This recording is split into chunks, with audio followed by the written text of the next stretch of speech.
Olá, meu amigo e minha amiga, sobreviventes do INSS, mais um conteúdo, mais informações, atualizações aqui para trazer um pouco de tranquilidade, né? Tem muita gente que precisa dessas informações, não tem conhecimento. Para você que está chegando a primeira vez aqui no canal, fique sempre atento às orientações, tá? Porque é necessário saber como tudo funciona para você evitar e conseguir seguir caminhos corretos dentro do INSS. Pessoas que têm agravamento de doenças dentro do INSS, o agravamento de doenças é uma realidade que muitos segurados estão enfrentando, tá? E pode ser um fator determinante aí para a reavaliação de benefícios por parte do INSS. Nos dias atuais, né, pessoal, muita pressão, as coisas estão muito rápidas, não é verdade? Então isso acaba fazendo com que as pessoas se sintam pressionadas e muitos têm doenças que não são aparentes. Nós estamos tendo problemas gravíssimos, né, com relação à depressão, à ansiedade. Exatamente por quê? Por causa desses tempos loucos que nós estamos vivendo, né? Quando a condição clínica de saúde do segurado piora de forma significativa, existe uma legislação que prevê um mecanismo que obriga o INSS a analisar esse caso, tá? E em certos cenários até restabelecer, converter o benefício que foi cessado, indefinido. A Lei 8.213 de 91, ela rege que benefícios que dispõem que o segurado apresenta uma piora do seu estado de saúde, ele tem direito, por exemplo, a uma nova perícia. Isso ocorre principalmente quando o laudo, né, que o INSS vai averiguar, diz que não refletia totalmente o quadro clínico, né, com relação à doença. E quando a doença evolui e traz novas limitações funcionais, é necessária a apresentação de documentação também, né, pessoal?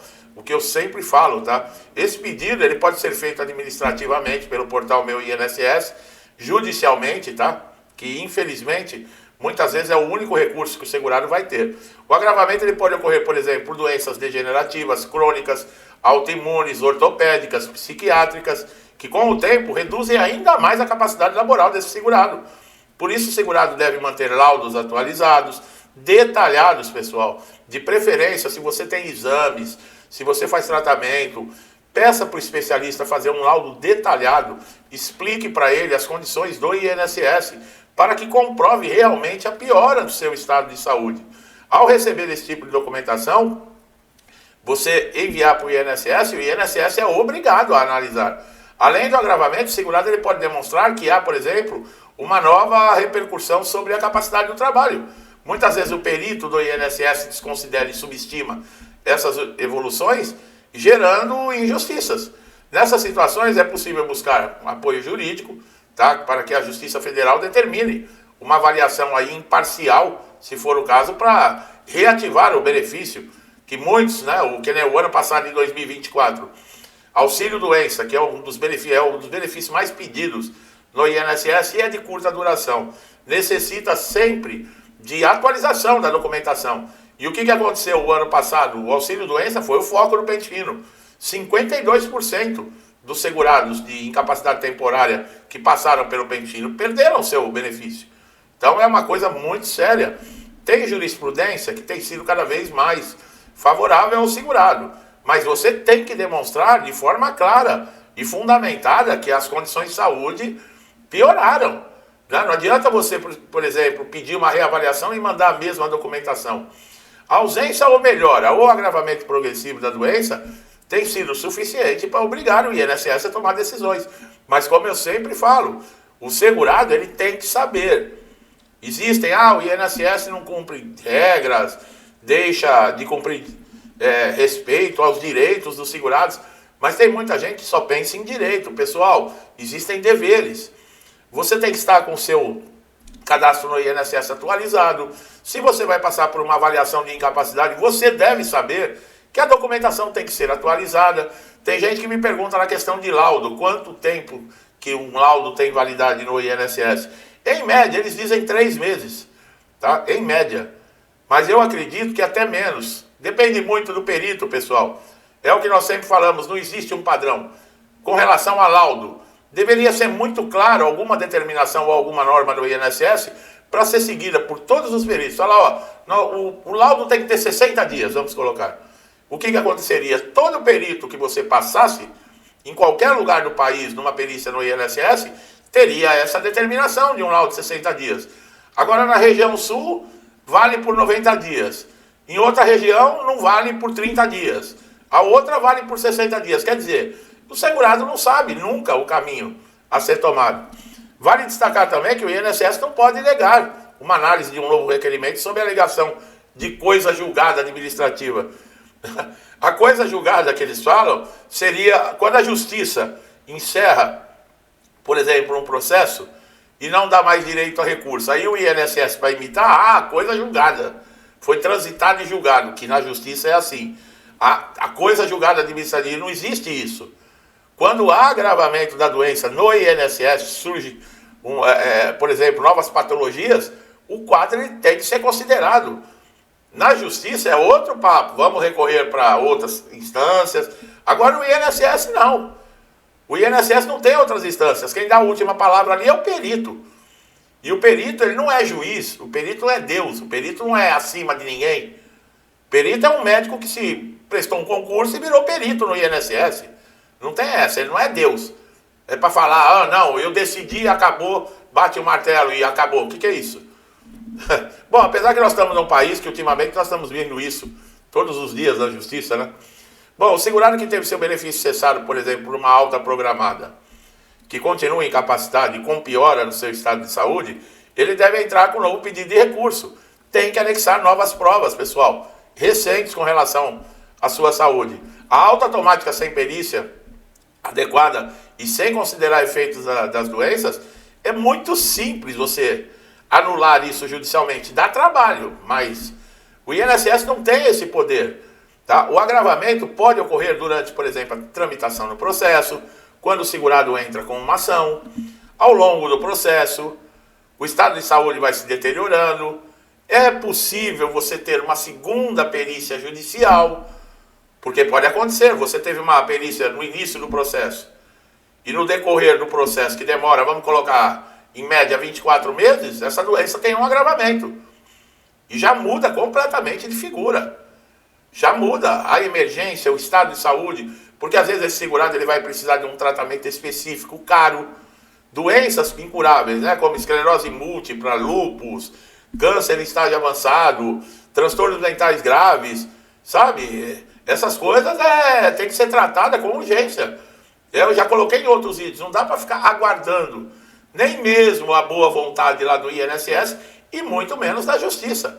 A doença não vai esperar.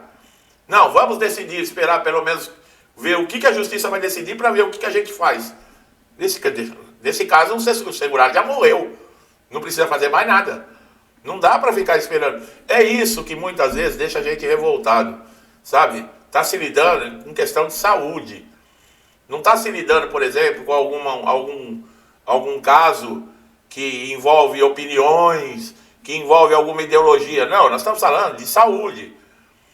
Quando você mete a mão, que nem os aposentados e pensionistas foram roubados no INSS, nós estamos falando de tirar dinheiro de quem às vezes usa a aposentadoria para comprar remédio.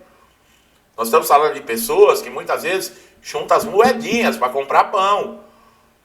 Entendeu? E esses caras não perdoam nem isso. Bom, a reabilitação também, profissional, que é prevista em caso de agravamento. Você vai mandar uma pessoa em fase terminal para fazer reabilitação profissional. Você duvida que o INSS já fez ou é capaz de fazer isso? Não, então você não conhece o INSS, viu? O Código de Ética Médica exige que o perito se baseie em critérios específicos éticos para analisar o agravamento. Então, você está vendo que existe aí um código de ética. Quantos peritos do INSS você acha que cumpre algum código de ética? Eles não têm respeito por eles, nem pelo segurado, nem por ninguém. A maioria deles não cumprimenta, não olha na cara, não examina, não lê a documentação, não ouve o problema que o segurado tem a relatar. Isso é ético? Isso, a maioria deles age dessa maneira, então não existe ética. Além disso, o Ministério Público pode ser acionado quando há indícios de negligência. Eu já cansei de falar. Chama uma viatura de polícia quando o perito agir dessa maneira. Faça um boletim de ocorrência, pegue o CPF do perito e entre com processo em cima do perito. Não adianta você processar o INSS. Não adianta. Você teve prejuízo, danos morais, danos financeiros, você processar o INSS, você vai morrer com seus danos. Agora, o perito que negligenciou, com imprudência, com imperícia, e te trouxe danos, tanto à saúde como danos materiais, danos morais, pegue o CPF desse perito, é claro que você tem que ter testemunha com relação a isso, e entre na justiça contra o perito. É a mesma coisa, o supervisor de agência. Esses benefícios que se perdem, que ninguém analisa nada, e sabe?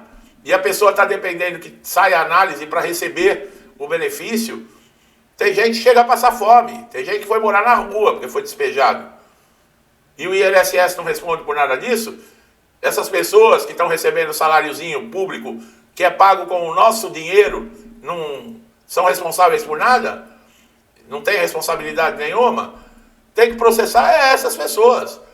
Se a pessoa tem um cargo de supervisão, ela responde pela agência. Ela responde pelo que está lá.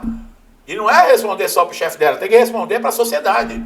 Funcionário público é servidor da sociedade, não é ao contrário. Ele está ali para servir, ele não está ali para ser servido. Quando o povo brasileiro acordar e entender isso, e isso não é só INSS, qualquer servidor público, tá, pessoal? Se você não sabe, presidente da República é servidor público, ministro é servidor público, juiz é servidor público, viu? São todos servidores públicos que recebem dos nossos impostos. Todos nós pagamos essas pessoas. O governo não fabrica dinheiro, não. Quando o povo brasileiro entender isso, que essas pessoas estão lá para servir, não é para serem servidas, como funciona hoje, né? Que hoje nós brasileiros somos somente, trabalhamos, pagamos impostos para sustentar a vida boa. De sem vergonha e de pilantra. Ou eu estou errado no que eu estou falando? Bom, eu não vou nem estender. O recado foi dado, tá, pessoal? Você que tem doença crônica, você, meu amigo e minha amiga, que estão sofrendo, que teve agravamento da doença, procure um advogado se necessário. Entre com recurso. Não respondeu, deu INSS, vá para a justiça. Não se cale. Não se cale. Porque ninguém vai fazer nada por você se você não correr atrás. Tá bom? Eu espero que esse vídeo tenha elucidado, tirado dúvidas, tá? Se gostou, se inscreva no canal, ative o sininho de notificação para você estar sempre atualizado. É você que ganha com isso, tá? E você, meu amigo e minha amiga, que estão sempre comigo aqui, me incentivando, auxiliando, interagindo com o canal. Que Deus abençoe sempre a casa, a família, a vida de vocês. Com tudo que eu desejo de bom para mim e para minha família, eu lhes desejo em dobro, deixo um forte abraço e até os próximos vídeos.